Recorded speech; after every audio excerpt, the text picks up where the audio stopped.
اعوذ باللہ من الشیطان الرجیم بسم اللہ الرحمن الرحیم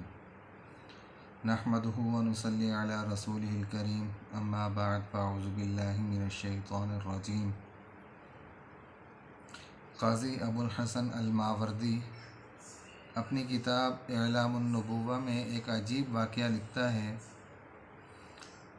کہ ابو جہل کے پاس ایک یتیم بچے کا مال پڑا ہوا تھا۔ اس کے باپ نے اپنی زندگی میں اس کو وصی بنایا اور یہ کہ بچے کے حصے کا مال ابو جہل کو دیا۔ ابو جہل کے پاس اس بچے کا مال پڑا ہوا تھا۔ اب وہ یتیم بچہ جو ہے وہ چھوٹا تھا۔ اب وہ گھومتے پھرتے اسے یہ کہ کسی چیز کی ضرورت وغیرہ پڑی، اب یہ کہ وہ ابو جہل کے پاس آیا۔ اس حال میں آیا ابو جہل کے پاس کہ اس کے بدن پر کپڑے نہیں تھے۔ آ کر اس نے ابو جہل سے کہا کہ میرے باپ نے تجھے جو مال دیا تھا اس میں سے یہ کہ مجھے کچھ پیسے دے، کچھ دے مجھے، یہ کہ میں اپنی ضروریات، اپنی حاجات کو پورا کروں۔ اب بچہ تھا، کچھ مرتبہ اس نے کہا ابو جہل سے، لیکن جب ابو جہل نے اس کی طرف کوئی توجہ نہ دی تو وہ بچہ جانے لگا۔ تو وہاں پر جو کفار مکہ کے اور سردار تھے تو انہوں نے ان کو ایک مذاق سوجا۔ انہوں نے کہا کہ اس بچے کو کہتے ہیں کہ آپ صلی اللہ علیہ وسلم کے پاس چلے جاؤ، ان سے جا کر کہو۔ اور یہ کہ اب وہ بچہ تھا جسے یہ نہیں پتہ تھا کہ ابو جہل اور آپ صلی اللہ علیہ وسلم کے مابین کیا حالات ہیں۔ اب انہوں نے ایک سازش کے تحت اس بچے کو کہا اور وہ بچہ چلا گیا آپ صلی اللہ علیہ وسلم کے پاس۔ یتیم تھا، تنگ دست تھا، لاچار تھا، مجبور تھا، بہرحال اپنے حصے کے لیے آپ صلی اللہ علیہ وسلم کے پاس چلا گیا اور جا کر آپ صلی اللہ علیہ وسلم کو بتلایا کہ اس طریقے سے ابو جہل میرے مال کا وارث، میرے باپ کا جو مال ہے اس کا وارث میں ہوں، اور یہ کہ اس کے پاس میرے باپ کا مال ہے لیکن وہ مجھے دیتا کچھ نہیں اس میں سے۔ آپ صلی اللہ علیہ وسلم چلے گئے اس بچے کے ساتھ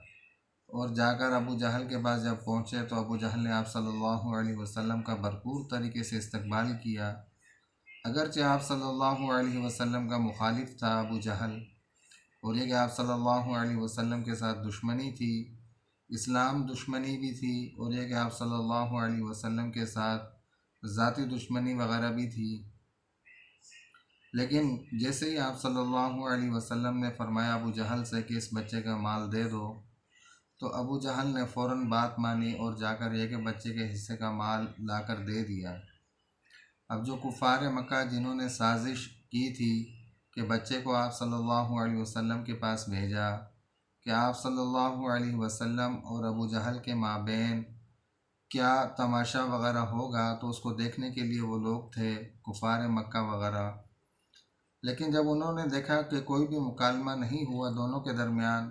آپ صلی اللہ علیہ وسلم تشریف لائے اور ابو جہل سے ایک مرتبہ کہا کہ اس بچے کا مال دے دو،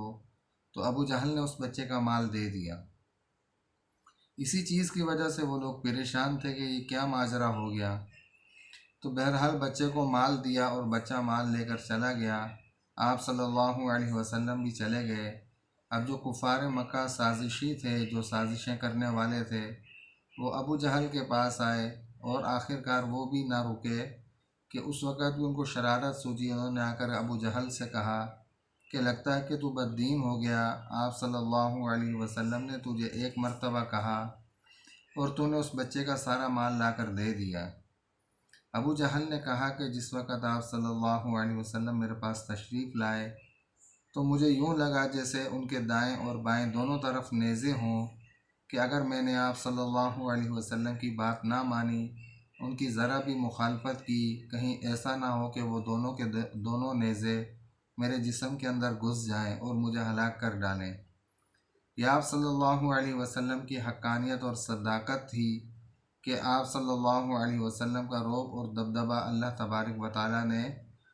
جو اس وقت کفار، منافقین وغیرہ جو تھے، جو آپ صلی اللہ علیہ وسلم مسلمانوں اور اسلام کے دشمن تھے،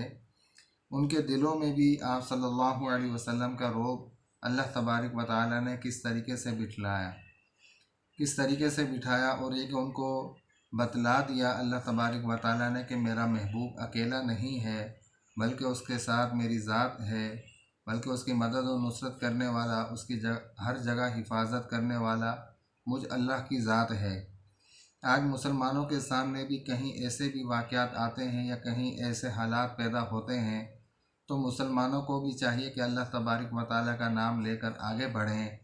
اور یہ کہ اللہ تبارک و تعالیٰ کا نام لے کر شروع کریں، اللہ تبارک و تعالیٰ کی ذات کے اوپر یقین اور بھروسہ رکھتے ہوئے آگے بڑھیں، تو اللہ تبارک و تعالیٰ مسلمانوں کی مدد کرنے کے لیے ضرور شامل حال ہوں گے۔ لیکن مسلمانوں کو ان چیزوں کے اوپر بھی یقین رکھنا ضروری ہے، اور ان چیزوں کے اوپر یقین کا ہونا بھی مسلمانوں کے لیے ضروری ہے کہ جس طریقے سے اللہ تبارک و تعالیٰ نے اپنے محبوب کو اکیلا نہیں چھوڑا، اور ہر جگہ پر اپنے محبوب کی اللہ تبارک و تعالیٰ نے مدد و نصرت